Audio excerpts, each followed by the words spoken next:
All right. Good morning, everyone. Welcome to the second day of the Cleveland Clinic and Ohio Clinicians for Climate Action's Climate and Health Activate, Educate, Implement Symposium. Just so you are aware, all of our live events are recorded and will be available on the Ohio Clinician for Climate Action's YouTube site after the symposium is over.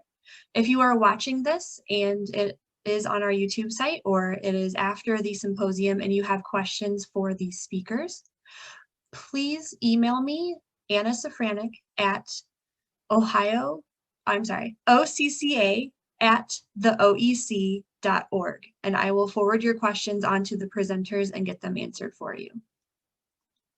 The symposium is a learn at your own pace symposium with all the pre-recorded sessions available on Whova that can be watched at any time. During these live sessions, we will be watching the pre-recorded sessions first, and we'll be joined by the speakers from those sessions for the live Q&A after. Today, we will be joined by Dr. Thijs Heus, speaking about climate change, how much do we know? We will also be watching Hospital Resiliency and Surgery in the Labs with Drs. Alyssa Gordon and Sofya Asfaw. We will be joined today by Dr. Asfaw, and she will be able to answer your questions about resilience in the surgical setting.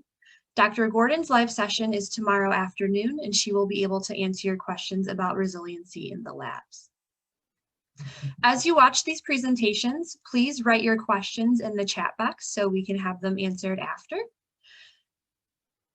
At the end of the presentations, I will also populate a link for today's survey.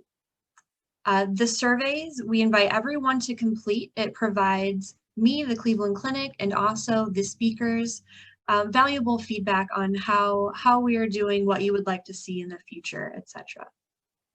Nurses, if you would like CNEs for this live session, you must complete the survey. Once submitted, the link to your CNE certificate will be shown. Physicians, directions on how to obtain CMEs are available in the syllabus, which can be located in the document section of Whova. And just so you are aware, an updated syllabus will be made available this evening. So without further ado, let's get into our first session. I am going to share my screen.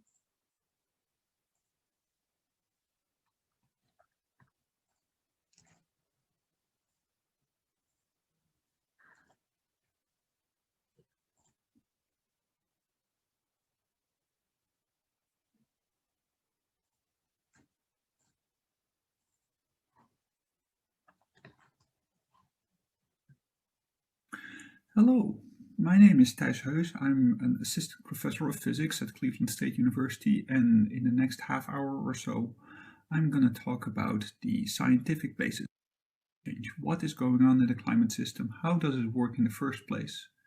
And what are the projections? How is it going to change over the next several decades? And what can we do about it? So first, a little bit about me. I'm, as I said, an assistant professor of physics at Cleveland State University. I've been there since 2014.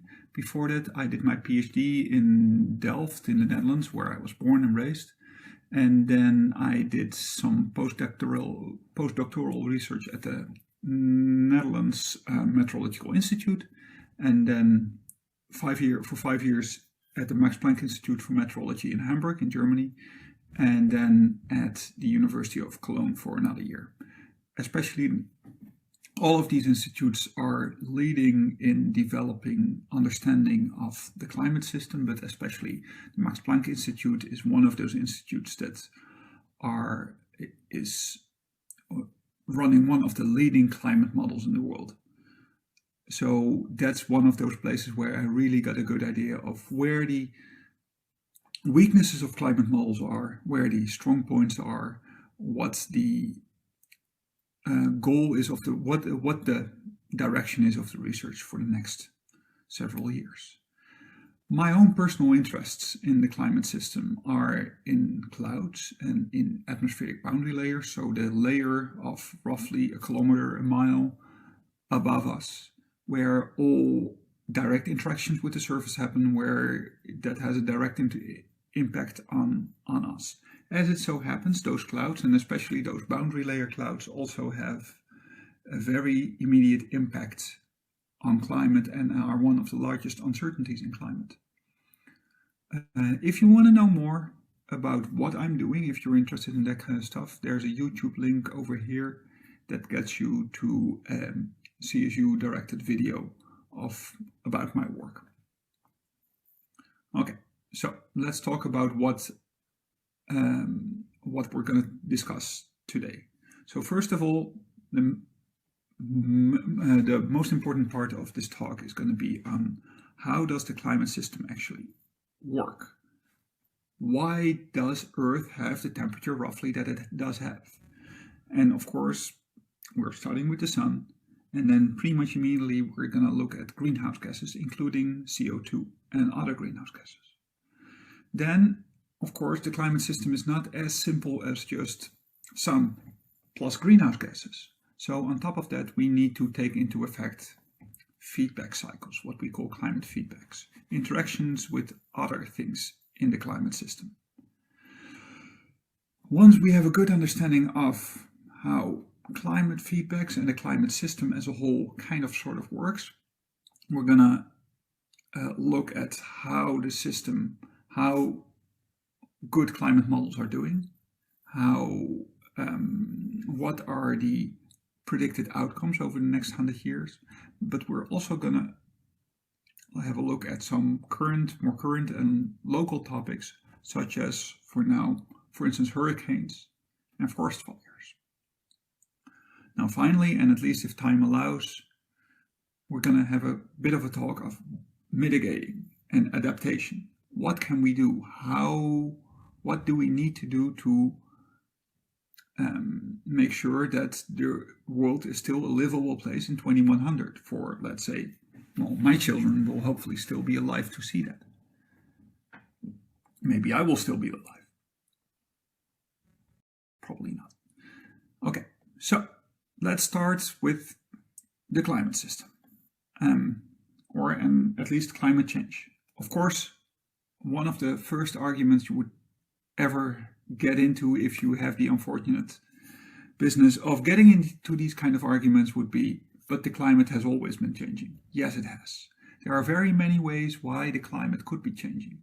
The most obvious one would be, well, if the strength of the source of all of our energy, of all of our heat changes, that is the sun, then obviously our climate will change as well.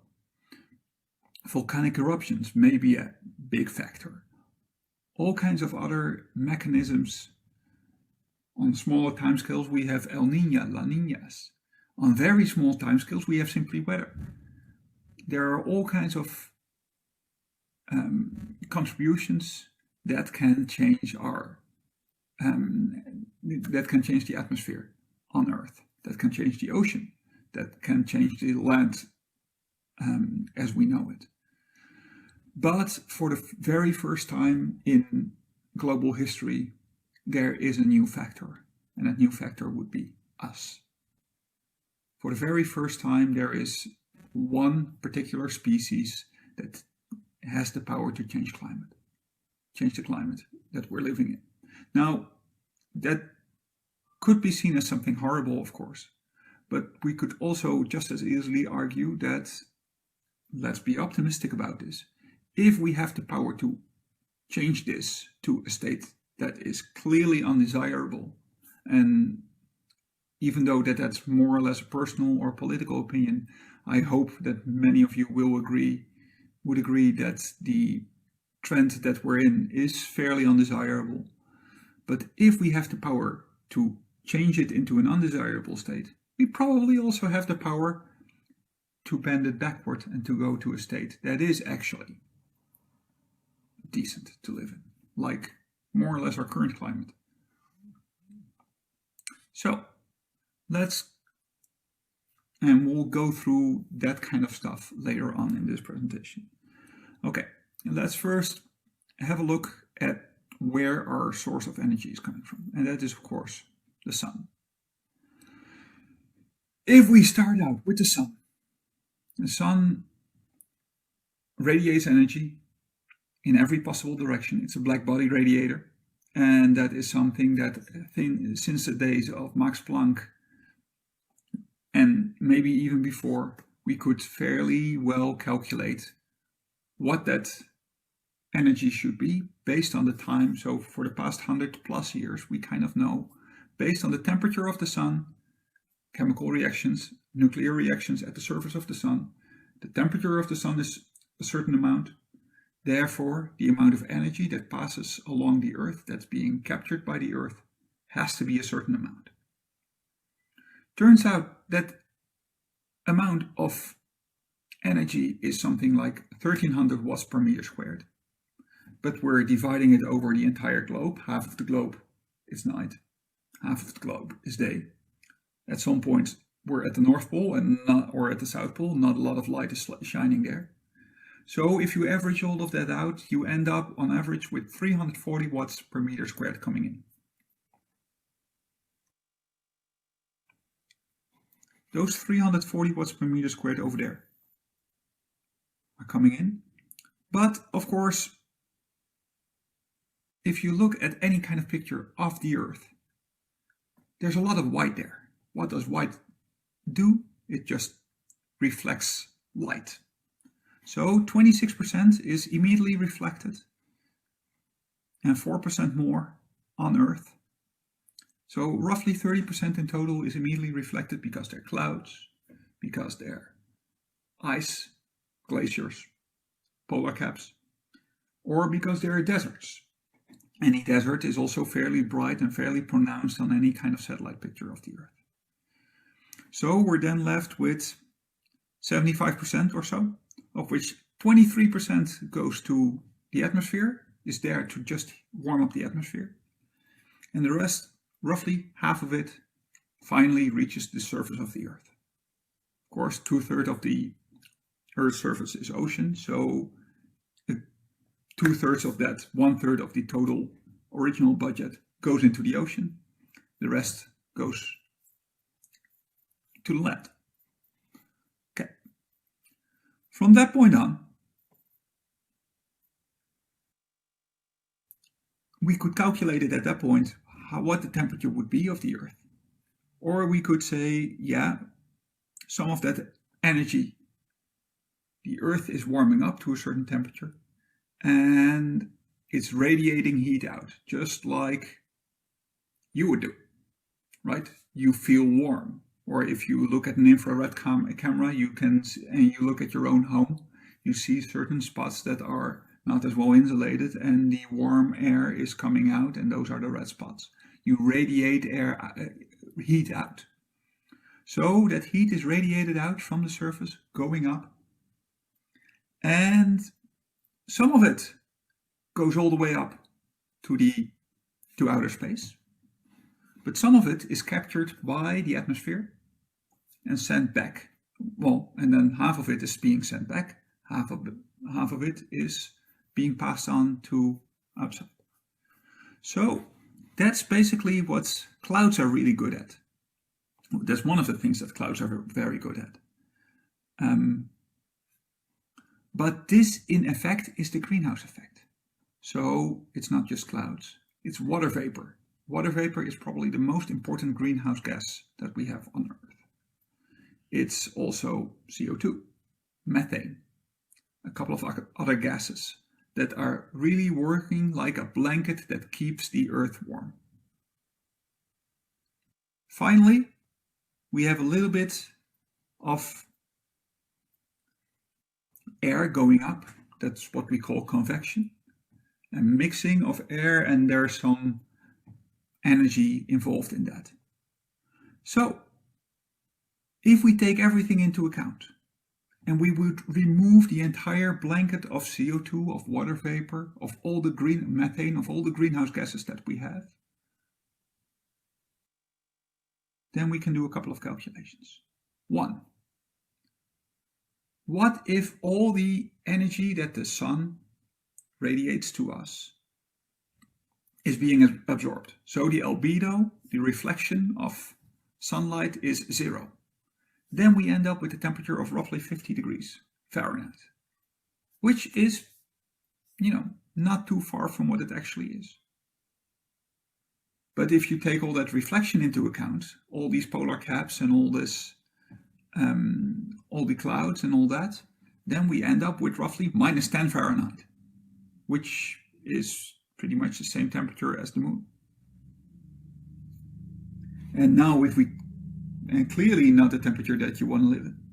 Now if we include the fact that the atmosphere is a greenhouse, that it has all this CO2 and especially water vapor and methane in it, all these gases together work as a blanket and lift the temperature back up from -10 Fahrenheit to roughly 58 Fahrenheit, the average temperature of the Earth.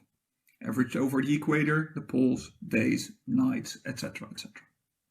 So the greenhouse gas is really important because it lifts the temperature of the Earth by roughly 70 degrees Fahrenheit. Now, what we're talking, you immediately can see the problem here, because we're not talking about introducing a brand new greenhouse effect that has to be doing something monumental and enormous.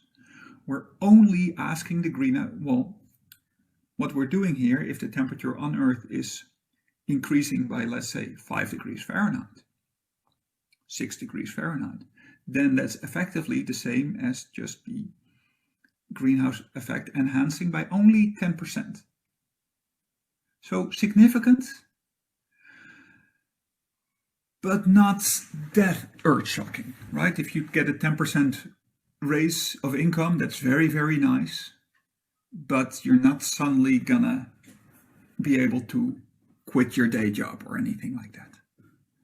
So 10% is all it takes to raise the temperature from very livable and nice as it's been pre-industrial to something very hot with everything that we can see is happening now. Okay, so as I said, without a greenhouse gas, we would be pretty much like the moon. With the greenhouse gas, CO2, methane, water vapor, we would end up, well, a lot warmer like we are here. And if you pull that all the way to the other side with an abundance of especially methane, we'd end up with Venus. Venus is quite a bit closer to the sun than we are, but not that much closer. Meanwhile, the temperature of Venus is roughly 800 Fahrenheit. And that's all due to a massive runaway greenhouse effect.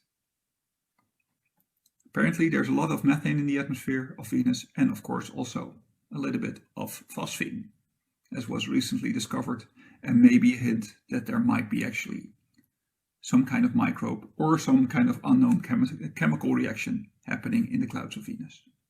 What do we mean with could a runaway greenhouse effect happen on Earth? In theory, at least, yes. A runaway greenhouse effect would, for instance, include a little bit of extra CO2, which would melt the polar caps, melt the glaciers. So there's less white on the top of the Earth. So we would have less albedo, less reflection of sunlight.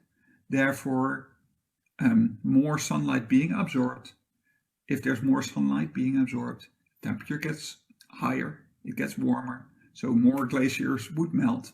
So it gets warmer. So more glaciers would melt. So it would get warmer, etc., etc. So that would be a runaway effect. The other way around is also possible, of course. If for some whatever reason we end up with some kind of ice age, you'd get a much higher albedo, much more reflection. You'd get more ice, etc., etc., until the entire globe, in theory, would be covered by ice. This has actually, this has happened here and there in the solar system, at least. We call that the snowball Earth. Other effects could be, or at least feedback effects, are all working this way. So if you have a warmer temperature, you would evaporate more water from the ocean into the atmosphere. Water vapor is a strong greenhouse gas. So if you increase the temperature, you get more water vapor in the atmosphere. More water vapor is more greenhouse effect, gets warmer, so you would get more evaporation, more water in the atmosphere, warmer, more evaporation, etc., etc., etc. That's why just looking at CO2 is not quite enough. However, we've been looking at CO2 for quite a while. Wow. Look at this quote. The furnaces of the world are now burning at 2 billion tons of coal each year. When this is burned, uniting with oxygen, it adds about 7 billion tons of carbon dioxide to the atmosphere yearly. This tends to make the air a more effective blanket for the Earth and to raise its temperature. The effect may be considerable in a few centuries. This was a nice piece, nice quote from not a very obscure place and not so very recent. It was actually Popular Mechanics, the nice venerable Popular Mechanics, in March of 1912. They were spot on back then. So this was not something obscure that only scientists knew about in, let's say, the 70s and the 80s. This was something that scientists knew about in the 1870s and 1880s, and that the general public was at least informed about in the early part of the 20th century. This was something that Congress hearings were done about and Congress study groups were formed about, that were essentially spot on back in the 1950s, 1960s, or in 1960s under President Johnson specifically. So, if we look, one fantastic thing that happened to have happened for this kind of research was that we have a atmospheric CO2 measurement in Hawaii, and for sure we see that the amount of CO2 in the atmosphere is incredibly small, only 300 something parts per million, but it has steadily been going up. And this is in Hawaii. This is very remote. There's no immediate source of, hey, there's a factory next to it and suddenly the CO2 concentration goes up or anything like that. But the CO2 concentration has steadily gone up from around 300 to about around 400 and now above. So in that sense, immediately that's a third extra CO2 in the atmosphere. This amount of CO2 translates roughly to 4 degrees Fahrenheit right there. That's on average. Now, this also means that not all of that CO2, since it takes a little while for all that CO2 to build up into the atmosphere, not all the CO2 that we've exhausted has already been incorporated in the temperature. That will take a little while. If we zoom out just a little bit, instead of looking at the past 50 years, we're looking at the past million years or so, or almost, we see that the CO2 concentration is essentially at its highest point since, well, all of that period, since all of the ice ages.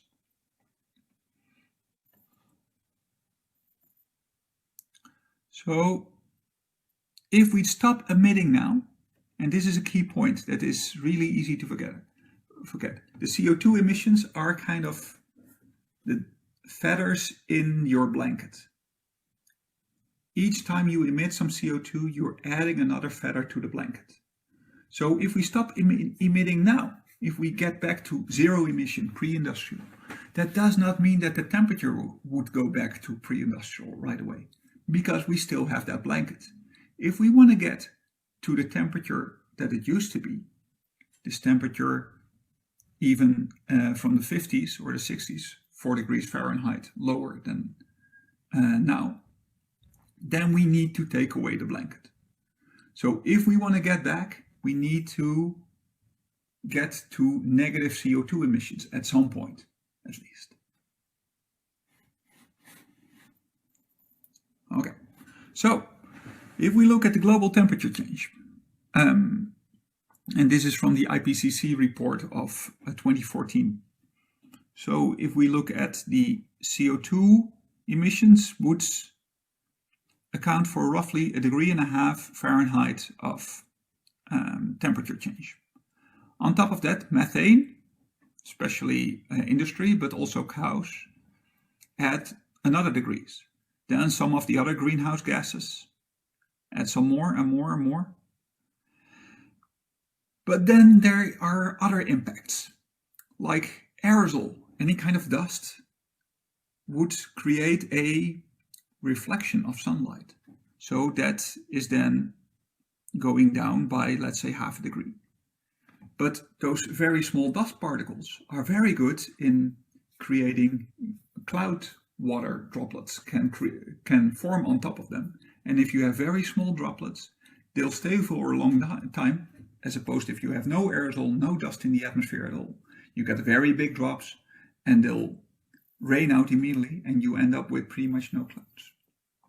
So there are those kind of effects that in principle decrease the amount of, thanks to the human interventions, the temperature actually has gone down a bit.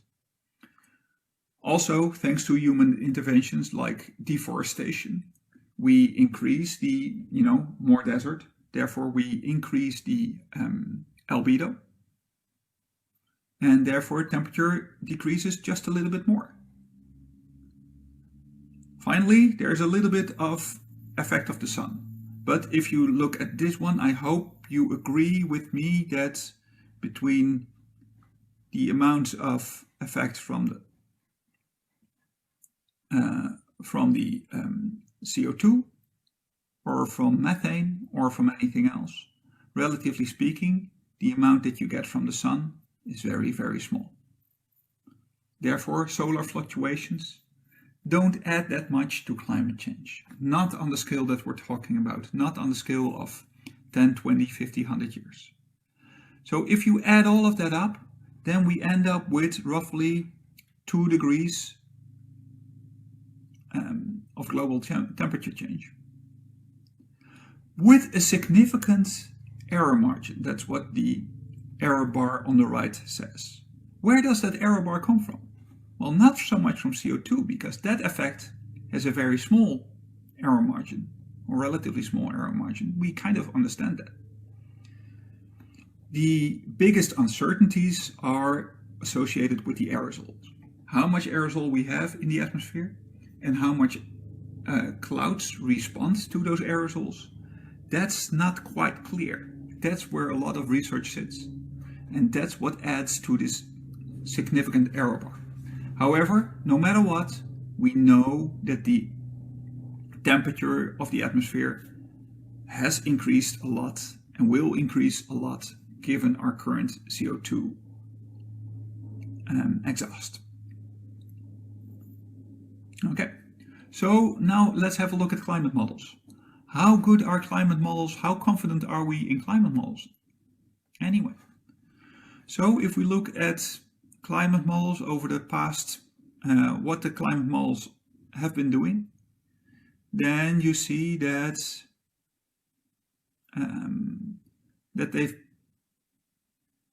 there are all kinds of climate models, and you can have a look at what they've been doing previously, before basically today, or they were run in this case in 2005. And you see, and the black lines are the different observations made by satellites, made by surface level instruments, etc., etc. And you see that all in all, the observations and the climate models agree with each other reasonably well. This is still true if we look at what happened since 2005. So in 2005, those particular climate models made a prediction what the temperature would be in 2015 or now in 2020. Turns out that whatever the climate models predicted is still pretty much true. If you look at, okay, that's unfair, one might say, because there's this enormous spread in climate models here. But if you look at what is the biggest difference between the red lines and the blue lines here, well, that's just the amount of CO2 that we're exhausting. That is basically what is setting. The biggest uncertainty in climate models is not how the climate system works. The biggest uncertainty in climate models is what we are doing. How much CO2 and how much other greenhouse gases we're adding to the climate system.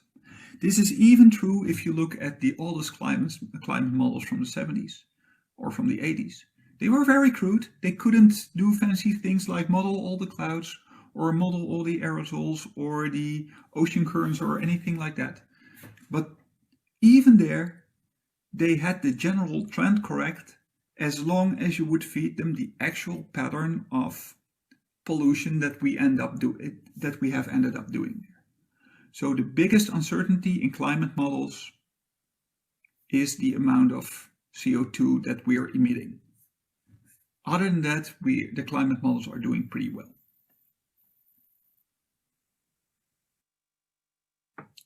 Now, if we then look at, different types of emission scenarios, which gets very technical if we're zooming into the IPCC models, then we can say, if we're just going to do business as usual, full on, same exponential growth as we're looking at, then we're looking at roughly 5 degrees Celsius, so 5.5 degrees Celsius, so let's say 10 degrees Fahrenheit warmer in 2100 than it was in 1900. If we're doing a really good job, then maybe it's somewhere between 1 and 2 Celsius. Those two scenarios are getting less and less likely. So we're probably looking at somewhere in the order of 2.8, 3.3, something like that type of scenario, based on the amount of CO2 we're emitting. But that's on average still. If we now look at the of course, there's a lot of variability from place to place. So let's have a look at that. Let's have a look at the temperature in 1979 compared to the temperature in 2010 and how that evolved. And we can see that the average temperature, average has to be 0. So we start out with a relatively low temperature because we know that the temperature is going to increase. And we see that the temperature will start to go higher up, higher up. There's some fluctuations. Some years are warmer than others. Some years you'll see over here off the coast of Peru a little bit of very warm water. That's what we call El Nino, and that means that there are all kinds of those are the years that are. Oh, there was a strong one you saw, and that was a strong El Nino in 1997. And sometimes there's a La Nina, like there is this year, and that's relatively cool. But on average, if you take those kind of fluctuations into account, you see that the temperature is going up and up. But you also see that the temperature is not going up everywhere at the same rate. In particular, you see that the North Pole is getting warmer and much faster at pretty much double the rate than anything else in the world. And this is because of these kind of feedback effects. Because if it gets warmer, the polar ice caps will melt. So locally there is less reflection of sunlight. So there's going to be more sunlight coming in to warm up the water. If the water gets warmer of the ocean, then there will be more ice to melt, so less albedo, etc., etc. Same stories can be told with clouds. If for some whatever reason you would have more clouds or higher clouds, you would have more reflection, you would have a higher albedo, and then you would get a lower temperature. So clouds in that sense can be a bit of a balancing act in the climate system. Of course, there's also the ocean. Now we think of the ocean in climate change as one thing, and I'll address that in one slide later. But there's also the acidity, because CO2, if we add that to the ocean, becomes an acid, becomes carbon acid.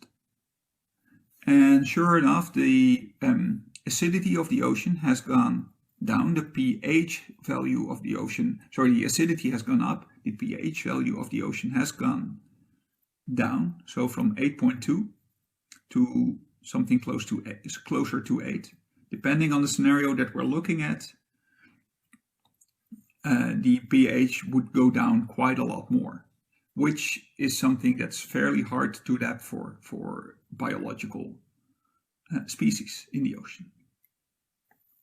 Now for sea level rise, we see that the total amount of sea level rise over the past century or so has been roughly, let's see, that's this thick black line going from, so in 1900 the average sea level was roughly 170 millimeters, so 16 centimeters or 17 centimeters, so that's, what is it, 4, 5, 6, 7 inches lower than it's at this day. Why is that? The typical answer for why do we have sea level rise is not per se the only one, is not the sole contributor, but that's the brown line over here. So glaciers and ice sheets, sure, on Greenland, on Antarctica, are melting. If they're melting, or at least on Greenland, Antarctica is only now starting to melt seriously as well. If they're melting, then all that water has to go somewhere. It goes into the ocean. So the ocean has to rise. As it turns out, another much more consistent increase is the orange line over here. And that is the very simple fact that the ocean is getting warmer. If the ocean is getting warmer, then warm water has a lower density, so it expands. So it gets bigger. It can't go to the side because there's already continents, so the only place it can go is up. If it goes up, then we get expansion and then we get sea level rise. Funnily enough, this has been compensated for some bit, and especially in the 60s and such, this has been compensated by terrestrial water storage. What do we mean by that? Well, water just being stored, what it is, right? Water just being stored on land. That could be in the ground. Actually, there's not that much groundwater change, not all that much. But what happened in the 50s and 60s? A lot. Dam building. The Three Gorges Dam, the Hoover Dam was a little bit earlier. The Aswan Dam in Egypt, etc., etc. All those kind of massive dam building projects stored an enormous amount of water. That was actually a measurable amount of water in terms of sea level rise. So I guess the mitigation point there is, let's keep on building dams and let's just store as much water as possible on land. I'm not sure that this is super feasible. Okay, now finally, let's have a look at what hurricanes. There is not a lot of evidence that on average the amount of hurricanes are gonna get more frequent or anything like that. Maybe over the Atlantic.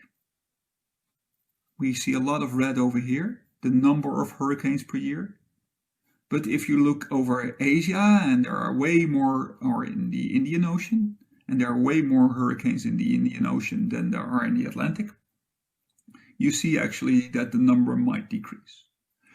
What is likely to increase, on the other hand, is the amount of the strength of the absolutely strongest hurricanes. And in some sense, you can imagine that the hurricanes are fueled by warm water. If the water is getting warmer, then there is more potential for more vigorous hurricanes, for more vigorous turbulence, basically. And that's what a hurricane in the end is. It's one big eddy swirling around its axis and basically feeding on this very warm and very energetic ocean water. So the warmer the water, the stronger the hurricanes, the strongest hurricanes will be. And we see a projection that that would increase by significant amounts over the next couple of decades. Okay, forest fires. Of course, for forest fires, most forest fires in the US are ignited by some kind of human intervention, by some kind of arson. That is not in itself,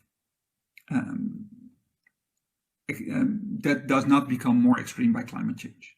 What does become more extreme by climate change, of course, is the susceptibility for fires, and if so, they'll become bigger simply because fires become, because the climate is warmer. There's a larger area in the US and in the world that is susceptible, that's warm enough to get a massive fire, and a larger part of the globe, but also the amount of area that one single fire can cover will be bigger in a drier and warmer environment. So if we look at the top 20 largest California wildfires, and this is data from mid-September, so it may have been slightly worse from now, but from the top 20, 3, 4, 5, 6 are actually from this year. And if you look at the other numbers, many of them are pretty recent as well. This is a general theme of, general joke, I guess, in climate science, that we shouldn't think about this year as one of the warmest years in history so far. We should think about it as one of the coolest years for the next 100 years. So what can we do? And we only have a few minutes left to talk about that. Well, one is get used to it. I guess we'll need to do some of that. One is massive reduction. And one is see if we can fix the system a bit. See if we can create climate change in the right direction. That's what we call geoengineering. Geoengineering is a very scary thought, but we might as well, as sensible people, think about it before somebody is going to do it in a reckless manner. And then finally, for geoengineering, so we should get used to it. We should adaptation. We should reduce as much as we can. But one thing that people tend to talk less about, because probably it's dangerous, probably it's poorly understood, but we could start to try and capture CO2 straight out of the air and store it, which works, but would to capture all the CO2 that we're producing each year, you would need roughly the 1/3 of the amount of energy that we're using on the globe each year. People have talked about putting small mirrors in space everywhere, so that some of the sunlight is being reflected. Some afforestation, which happens already, of course, replanting forests somewhere, but there is limited space for us to do so. You could do something very similar in the ocean, as in you could put algae, make sure that there are more algae in the ocean, and algae are green and retrieve CO2 from the ocean and therefore in the end from the atmosphere. Another option would be to do cloud seeding, and cloud seeding is essentially adding small aerosols, keep on adding aerosols to the atmosphere, and those aerosols would, there would be cloud droplets forming on those aerosols, and therefore those clouds would hang in the air and there would be light reflecting from those clouds. All these kind of concepts have several disadvantages. One would be that they're only attacking the source. So the moment you stop doing your cloud seeding, your temperature goes back to where it was. Another fairly obvious one, if you're creating clouds in one place, you have no clue how that's going to affect the air in another place. So creating clouds in, let's say, Arizona and making it rain in Arizona might very well make it yet drier in New Mexico, which would obviously create political issues, and even worse if that's between countries. So in all, human-induced climate change is real. Global temperature goes up. Locally and for a very short time, it may be very differently. But all in all, the global temperature, even if it doesn't feel like that on a day like today, where I'm wearing a sweater because it's starting to get fall, global temperature goes up. Don't mix up weather with climate. Geoengineering might help delay global warming, but there could be very unintended consequences, so we need to think about it very well. This is getting a very short-ish term issue. To keep things reasonable, to keep things within 2 or 3 degrees of warming, without some very drastic consequences, some very drastic measures in the slightly later future, we really need to act now. However, there is no such thing as a one big threshold that we cannot get over, and if we're over, it's completely doomed, and if we're below, it's everything fine. Basically, everything we can do as a society, the more we can do, the better. And the less we do, the worse. All right, I've got my email address here in case you want to contact me. Some of the material that I showed you today are from the Carbon Brief website that I find helpful in some of their explanations. Skeptical Science has some decent rebuttals of popular anti-climate science arguments. And of course, there's always the IPCC reports. The 5th assessment report, based on every climate model, climate scientist in the world, is already a number of years old, and the first results of the 6th model are coming in from next year on. Okay, and with that, thank you so much for listening. Bye. That was an awesome overview of how climate works. So now we are going to move on to hospital resiliency in surgery and the labs. My name is Alyssa Gordon. I'm Associate Professor of Pathology and Medical Director for Sustainability at the Cleveland Clinic. And today I'm going to talk to you about hospital resilience as it relates to the laboratory. The learning objectives for my talk are to identify opportunities for resiliency within the hospital laboratory setting, and to discuss strategies to reduce resource overutilization in the hospital laboratory. First, we need to define what we mean by resilience. Resilience is the ability to recover from or resist being affected by a shock to the system. In this talk, I will describe the major systems that are essential for running a laboratory and the ways that laboratories can be prepared to recover from and resist being affected by a shock or disruption to the system. Hospital laboratories contribute to overall energy consumption, carbon footprint, regulated medical waste, landfill waste, chemical and solvent waste, and water use of the hospital. So there are many opportunities to prepare for disruption. First, we're going to talk about energy. One thing that I want to point out is that of the 10% of greenhouse gas emissions that the healthcare sector contributes to total US greenhouse gas emissions, about 36% of that is attributable to the generation of supplied power. Hospital labs are in use up to 24 hours per day. Lighting, heating, ventilation, and air conditioning, or HVAC, refrigerators and freezers, and many other pieces of equipment must remain on at all times. At the Cleveland Clinic, we run about 2,000 different kinds of tests. So many different types of equipment and analyzers are needed to be maintained and ready to use.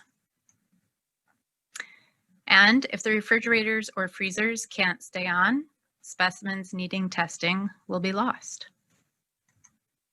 If the ventilation system isn't working, our ability to perform sterile testing will be lost. In this overview of the microbiology laboratory space, you can see all of these energy-consuming systems that the lab relies on to function. I'll let you take a moment to see if you can identify as many as you can on your own before I point some of the ones that I see out to you.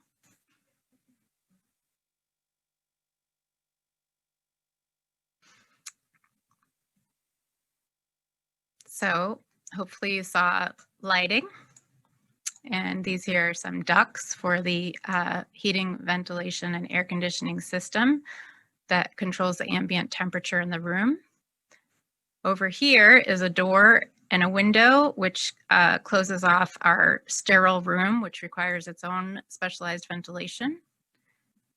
Here and here we have special refrigerators and incubators for cold storage and for heating and incubation of specimens. Here in the front, we have testing equipment. We also have computers, monitors, and printers.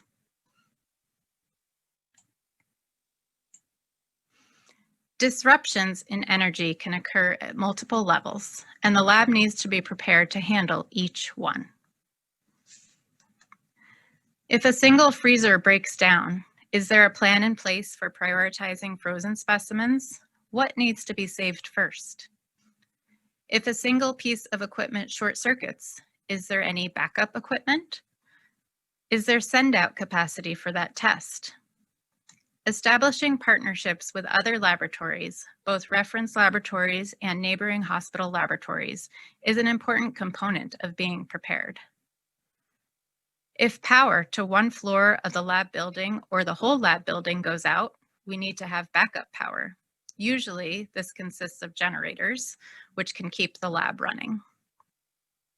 If power to the whole hospital or the whole city goes out, we need to have a backup plan. It is essential to prepare in advance for these possibilities.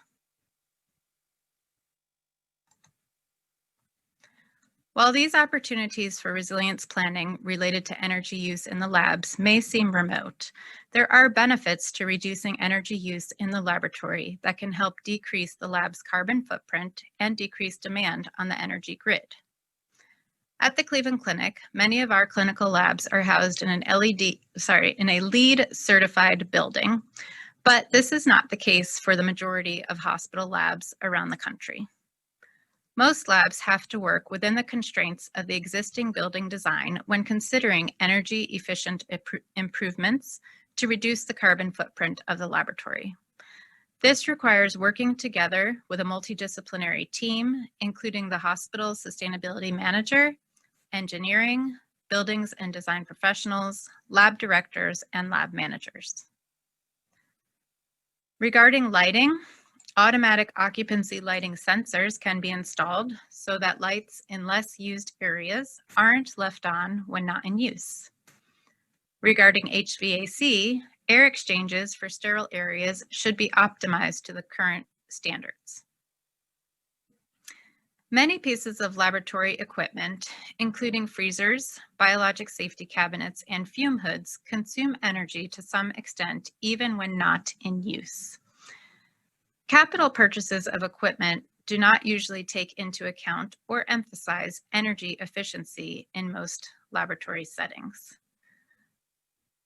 However, identifying equipment that can be turned off at the end of a shift or at the end of each day without affecting the test validation process is a good option. Also, shutting the sash on fume hoods when not in use saves energy. Think of it like closing your car windows when you have the air conditioning on. My colleague Ken Kula in our medical art department created these graphics for me, which illustrate some of the points about closing the fume hood sash, which you can see here.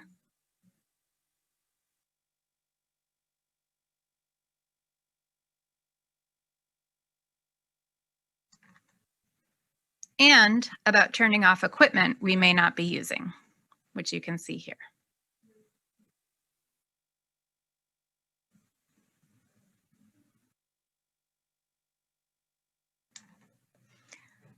We've covered energy. Next, we'll take a look at supply chain. Because the laboratory is running 24 hours a day, supplies are needed 24 hours a day.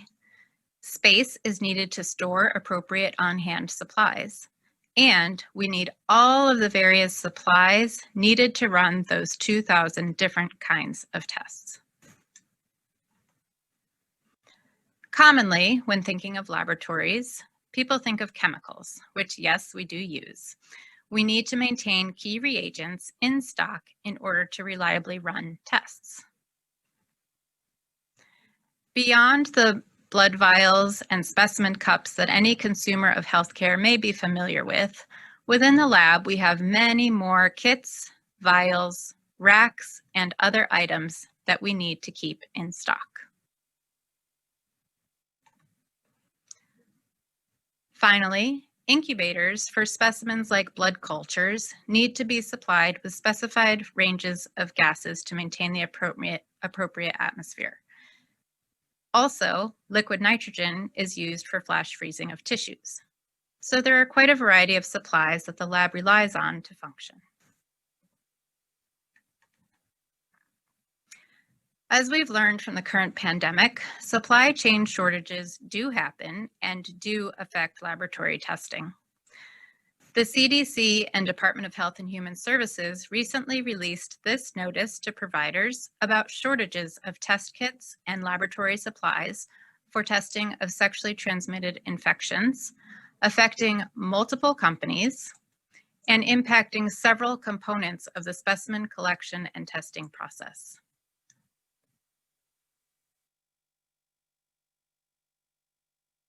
Let's take another look at the same overview of the microbiology laboratory space I showed earlier.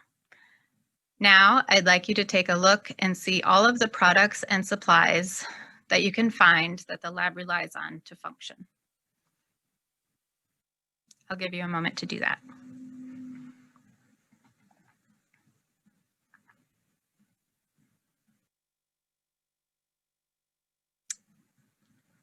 We can see durable goods like desks, chairs, monitors, and equipment. Reusable goods like lab coats, racks, bins, and single-use item like reagent containers, specimen and sample containers, plates, and tubes. As with energy, disruptions in supply chains can occur at multiple levels, and the lab needs to be prepared to handle each one. If a lab runs out of a testing kit for a test that is run daily, be sure there's a plan in place for communicating to ordering providers and establish prioritization of testing to best utilize remaining stock until new stock arrives. Is there a different test that could be run to answer the same question, such as a molecular test instead of an immunohistochemical test? Is there send-out capacity for that test? Once again, this is where our partnerships with other laboratories are key to have in place. What if supply of a reagent or collection tube is short at the manufacturer level? We need to have prepared communication pathways to receive timely information from reliable sources and be able to share with pathologists and ordering providers, similar to the CDC notice we just saw.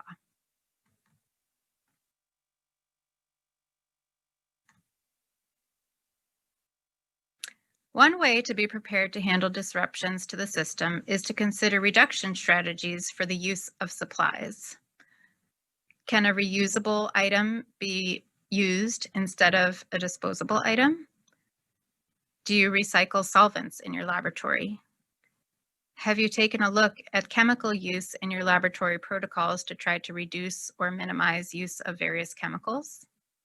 Have you looked at water use in protocols and washing procedures? Also, workflow optimization can help limit supply use. I want to take a minute to let you know about pathologists. Pathologists are the medical directors of hospital laboratories. We create budgets, we approve capital purchases of new equipment, we perform and oversee procedures, and determine testing schedules, how many runs per shift, per day and per week, and we ensure staffing is maintained by qualified laboratory technicians. To pathologists, the laboratory technicians are equivalent to nurses. Nearly all hospital inpatient encounters and many outpatient encounters utilize the hospital laboratory services. Keep in mind, what happens in the hospital labs affects all physicians and most patients, not just pathologists. Reducing overutilization of resources in the laboratories contributes to hospital resilience, cost savings, and a healthier environment.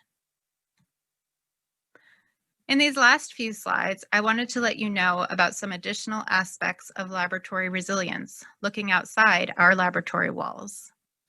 Some laboratory supply companies are already starting to look closely at their manufacturing processes for opportunities to reduce the carbon footprint or energy intensity of production and for resource reduction to better withstand supply chain fluctuations. Given that we're in the midst of hurricane season, I also wanted to share with you this lab management article from 2018 about laboratory resilience related to hurricane preparedness, but which can certainly apply to other large-scale natural disasters, such as wildfires and flooding that different parts of the country experience. Many of the points that the author makes here are similar to what we've already discussed. In addition, she highlights the need for strategic generator placement. Put it on the roof rather than the basement to avoid flooding. She also talks about the use of point-of-care testing, which is laboratory testing done outside of the laboratory space, as well as having a recovery plan. Importantly, communication and the need to plan in advance are also emphasized. And finally, looking ahead to technology that can help with our resilience efforts, where pathologists are really looking to the future. The concept of when there are no roads can be applied to rural areas, but also extreme weather events, and when roads may be flooded or communities may be cut off from hospital access due to closing of roads from fires or hurricanes. This article discusses the opportunities for drone use and sample transport related to road closures. In conclusion, opportunities for resiliency in the laboratory have been discussed, as well as strategies to reduce resource overutilization. We talked about these concepts as they relate to energy and laboratory supplies and the supply chain. The key takeaway I'd like you to have based on this lecture is to plan in advance. Thank you, and I'll be happy to take any questions during the Q&A time.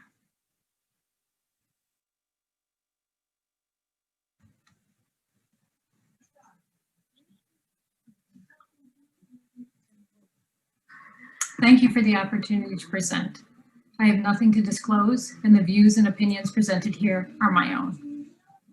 Today, I hope we understand the effects of climate change on public health, understand the effects of climate change on surgery in particular, understand the contributions of healthcare facilities to climate change, and propose solutions to increasing healthcare sustainability in operating room environments. When we think of conditions or actions that have been collectively affecting public and population health, diseases like obesity, smoking, heart disease, recently COVID-19, and others come to mind. Attention has, in some fashion, recently focused on climate change and its negative effects on public health, but the spotlight is not bright enough. Evidence links lung cancers, other respiratory and cardiac problems, gastrointestinal, vector-borne illnesses, waterborne illnesses, allergies, and other diseases to fossil fuels and climate change. According to Lancet, climate change is the biggest global health threat of the 21st century. The impacts will be felt all around the world, not just in some distant future, but in our lifetimes and those of our children. Action on climate change is imperative to preserve human life. Every year, an estimated 12.6 million people die as a result of living or working in an unhealthy environment. Environmental risk factors such as air, water, and soil pollution, chemical exposures, climate change, and UV radiation contribute to more than 100 types of diseases or injuries. And over the past 3 decades, national asthma rates have more than doubled. Areas of Northeast Ohio are designated by the US EPA as non-attainment zones. The Northeast Ohio area ranked the 11th worst over 200 metropolitan areas nationwide for year-round particle air pollution. In Cleveland, this pollution can often be visible, which is shown here as a haze over the city. It's captured by the haze cam run by Dr. Sumita Khatri, Cleveland Clinic pulmonologist in the Respiratory Institute. As we know, climate change can lead to extreme weather events. The events caused by climate change have not only caused significant damage to buildings and infrastructure through direct impacts of flooding, but have negatively impacted telecommunications and subsequently safer delivery and access to healthcare. Operating rooms have certainly been affected, as safe surgical care should not be delivered in damaged or less than ideal environments. As nearly 1/3 of global disease is attributed to surgically treatable conditions, access to safe operating rooms is critical. Extreme weather events have led to halts or delays in pharmaceutical and device production, leading to a lack of access of drugs and supplies necessary for surgical patients and surgeries. Climate change, causing extreme weather events, can negatively affect access to food and food production, contributing to nutritional deficits and subsequent poor wound healing, which is detrimental to the success of surgical operations. Additionally, excessive heat caused by climate change increases the number of violent crimes, thereby increasing hospital emergency department visits and traumas, and subsequently surgical volumes. This can be devastating to populations already affected by disparities and a lack of access to adequate health care. It's time clinicians think of work in the sustainability sector as not an extra, but as a necessary part of our practice to maintain public health. Physicians have an ethical obligation to protect health. We're generally governed by 4 ethical principles. Beneficence are the actions carried out to promote the well-being of others. Non-malfeasance, commonly known as first do no harm. Justice, and autonomy and respect. We must recognize that people living in a healthy environment will be healthier people and integrate sustainability practices into our fabrics. But it seems as though the very thing we're trying to protect and improve, health, is negatively affected by how we deliver healthcare in our buildings and day-to-day operations. Healthcare facilities are the second most energy-intensive commercial buildings, behind only food service. The healthcare system accounts for 9% of US commercial energy expenditure and is the second leading cause of waste in the United States. US healthcare systems account for 8 to 10% of greenhouse gas emissions, which significantly impacts climate change and subsequently health. The operating room, or ORs, account for 20 to 40% of hospital waste. Up to 70% of water used during surgical scrubbing can be wasted. Excessive waste generation, improper disposal, and consumption of energy and national resources have significant negative effects on the environment. As an industry, we need to acknowledge that our operations impact our health and our community and the health of our patients. In everything we do, we must be deliberate in aligning our actions with the mission of healthcare sustainability, especially in how we build, maintain, and operate our facilities, so that we create healthy environments in which to work and heal. A recent Lancet study on carbon footprinting, focusing on 3 large healthcare systems in the United States, Canada, and the UK, found that anesthetic gases and energy consumption are the largest sources of greenhouse gas emissions in operating rooms. They found a 10-fold increase in gas emissions when desflurane was preferentially used, and this is known to be a primary contributor to global anesthetic gas emissions. ORs are 3 to 6 times more energy intensive than hospitals as a whole. This is generally attributed to HVAC systems. HVAC is responsible for 52% of energy needs in inpatient healthcare facilities and 90 to 99% of overall OR energy use, at least was found in this study. So what can we do?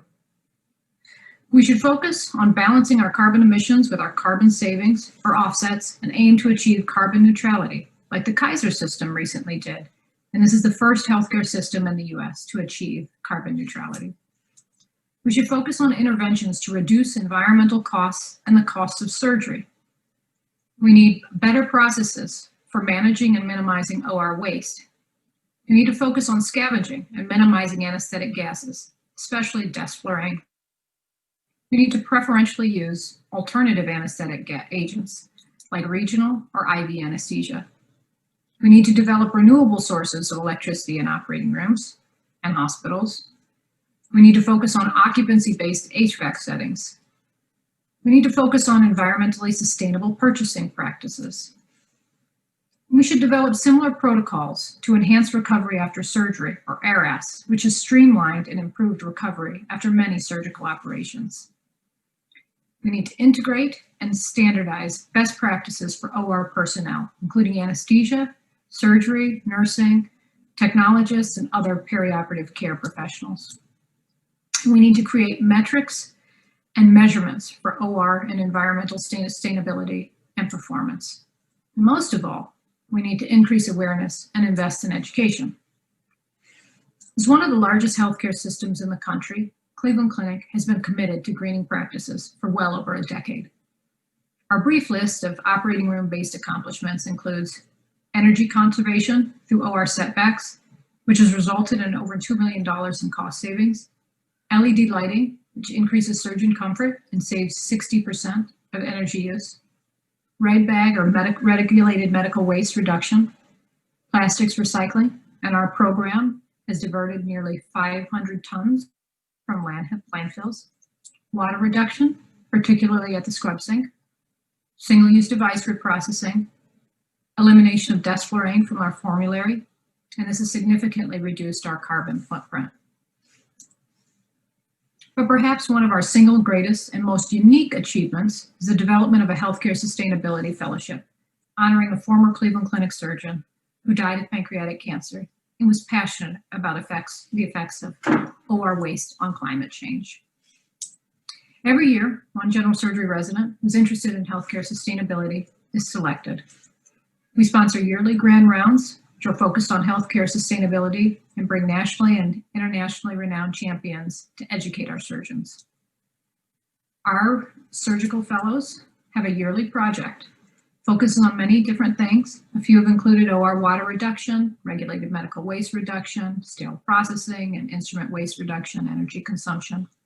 These are all physician-led initiatives, and they're made successful through partnerships with multidisciplinary teams, collaboration with our Greening the OR committees, leadership of our sustainability offices, donations and grants, and high-level administrative support. In this fellowship, we have successfully championed plastics recycling, water reduction, regulated medical waste reduction, among others that I've mentioned, and many others that are unmentioned, and substantially reduced the negative impacts of the operating room on climate change and public health in our community. This is why I believe the true future of climate change and surgery rests on the shoulders of all of us, but particularly the next generation of clinicians. Integrating healthcare sustainability into the fabric of their learning is no longer optional, it's mandatory. We and the next generation must understand that climate change negatively affects public health. Healthcare systems are significant contributors. ORs are significant sources of emissions. Educating and engaging all clinicians, especially our future generations, is critical. It's the moral imperative of clinicians to act on climate change and have sustainably driven medical practices. Most importantly, we must stay positive and know that we can change this. Thank you.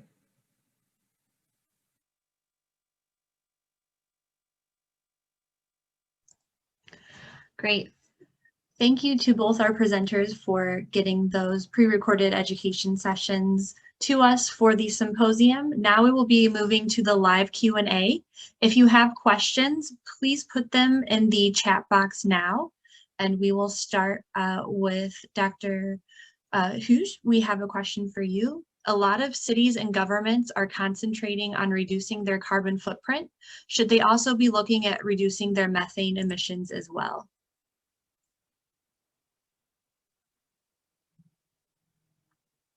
Oh, you are on mute, I believe.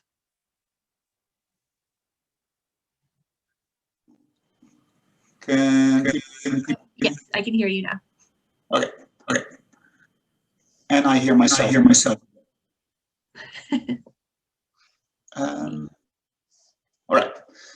A lot of cities and governments are concentrating on reducing their carbon footprint. Should they be looking at methane emissions as well? Absolutely.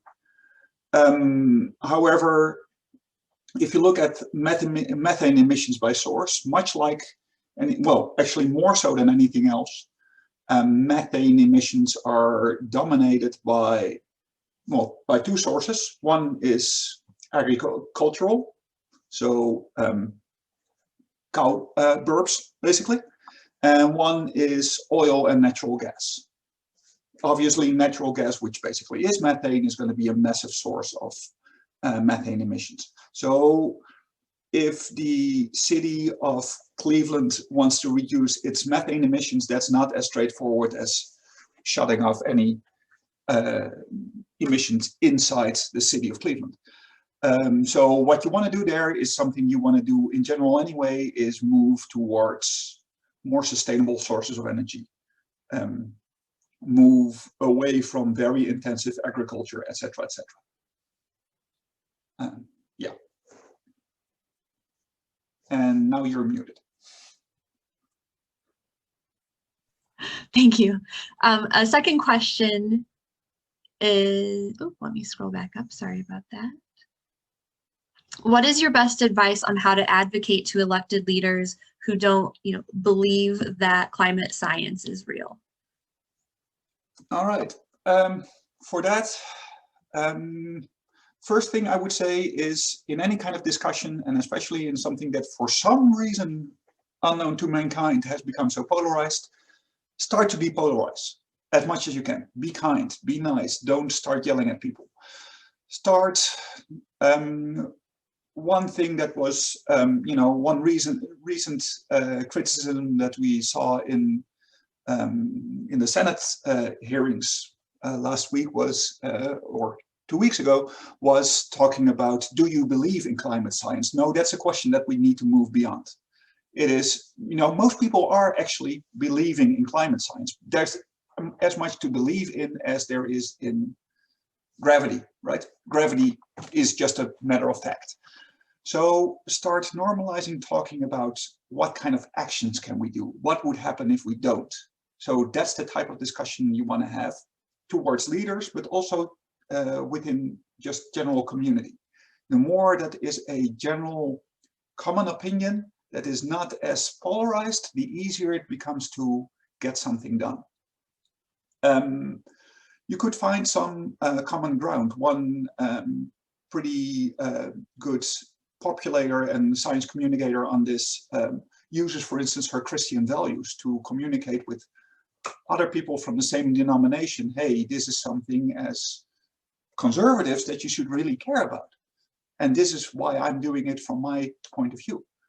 Another thing you could argue with is actually the economic argument would be, many businesses are perfectly fine with doing a lot of changing their policies and being more sustainable, as long as the playing field is level. So something like the Paris Agreement, something like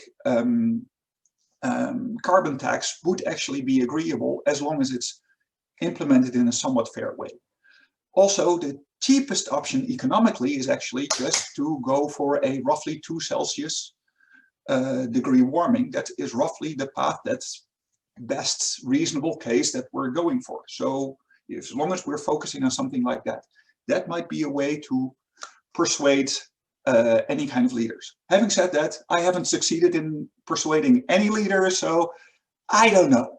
Keep on talking. That's basically what I can say. Thank you. Just so everyone knows, the survey link is in the chat box. We encourage everyone to fill out the survey. Nurses, you will need to fill out the survey to claim your CNEs. This next question is for Dr. Asfaw. Surgical gases can be hundreds to thousands of times more destructive to the climate than CO2. Is there a process or goal in place to reduce all fluorine gases from anesthesia? So I think, as I mentioned at the Cleveland Clinic in general, one of our first goals and one of the first accomplishments was to eliminate death fluorine, which is one of the worst offenders, from our formulary. And we've successfully done that and have done that for years. I'm not sure about other healthcare systems. I think those that are climate forward and leading the way in climate change have done similar things as well. I think it's probably very reasonable to look at the elimination of all fluorine gases if possible, and if that benefits patient care to do so. Focusing on things like IV anesthesia or regional anesthesia, we tend to try to do if the case permits. There's still a lot of work to do in this space. And I think hopefully some of the lowest hanging fruit is to do what we did, which is eliminate death fluorine, with others to follow. And nitrous oxide as well, if possible. Great, thank you. And here's another question. So happy to hear about the programs and achievements Cleveland Clinic is making. Do you share these with other facilities, and how can we encourage other healthcare systems to consider these important actions? So I think it's very important to be collaborative in this space. If any healthcare facility has a need for consultation on some of our practices, I'm sure we'd be very happy and have in the past helped consult with them. One of the things that we're doing, particularly in the surgical space, is publishing our data and publishing what we've done. As I mentioned, one of our fellowship programs, or the fellowship program, the Kenley Memorial Fellowship Program, is to our knowledge unique in this country. And we feel that it is critical to the development of surgical education of not only the single fellow, but all of our residents. And we hope to replicate this and to have other programs replicate this in the country. So we are focusing on publishing that data and getting the word on our program out. The other thing that we do is we're generally very involved in conferences and chats on climate change, so that our message can be heard, and that if anyone else, or if anyone is interested, we are able to share that information. Locally, in terms of some of the programs that we do in the Northeast Ohio and Cleveland area, for example, our recycling, at least there was somewhat of a collaborative between some of our neighboring hospitals to help and store our recycled products in the same facility before sorting. So there is, so to speak, or was at least, a local collaborative or local consortium as well for some of our programs. And I believe you're also members of Practice Green Health and Healthcare Without Harm as well. Yes. So for those of you who are not aware of those organizations, it's a national and international organization that links other hospitals and healthcare organizations together to share best practices and advocate for climate solutions as well as sustainability solutions. Any other questions? I don't see any others in the chat box. Again, as I mentioned at the beginning of the talks, if you have questions after the fact, please feel free to either email me or put them in the questions area in Whova, and I can be sure they're sent on to these speakers so you can get your answers. If there are no further questions, I would like to thank both of our live speakers today, Drs. Asfaw and Dr. Heus. I really appreciate you taking the time this morning to speak with everyone. I have a question for Dr. Gordon. Oh, Dr. Gordon, please unmute. Dr. Gordon, here. Yes. We talked a little bit about HVAC in the lab systems. In the operating rooms, one of the things that we did to help try and achieve energy efficiency were HVAC setbacks. We were overly efficient, and we still are above industry standard in the amount of air exchanges that we do in the operating room, but we really tried to capitalize on non-occupied operating rooms for HVACs. In the lab, when the lab runs nearly 24/7, are there opportunities to do that, or how can you achieve kind of setbacks or optimize setbacks in the laboratory system when you have something that's running 24/7, especially during this pandemic when tests are being run constantly? Yes, thank you for your question, Sofya. What I know of in terms of the HVAC system in the laboratories is that it is optimized in our newest laboratory building for sure. And we even have, like I mentioned in the talk, separate rooms that need to have different airflow needs because they're sterile rooms and whatnot. In terms of the use of the space 24 hours a day, certainly there are areas of the laboratories that are not in use 24 hours a day. They're sort of more of a regular day shift type of use. And those areas can be looked at in terms of altering the HVAC. But the thing is, the laboratory in general, as opposed to the operating rooms, it's a large open space. And so you're not going to be able to fine tune or adjust for individual areas, because just picture like the whole floor of the building is, you could see from one end to the other. It's not like an operating room where it's an enclosed space and you can adjust HVAC settings for each individual area. So there are some enclosed spaces here and there, but for the most part, it's a challenge. So thank you for your question.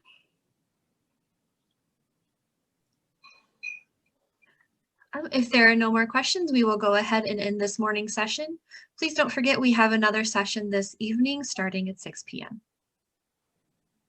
Have a great day, everyone. Thank you, you too.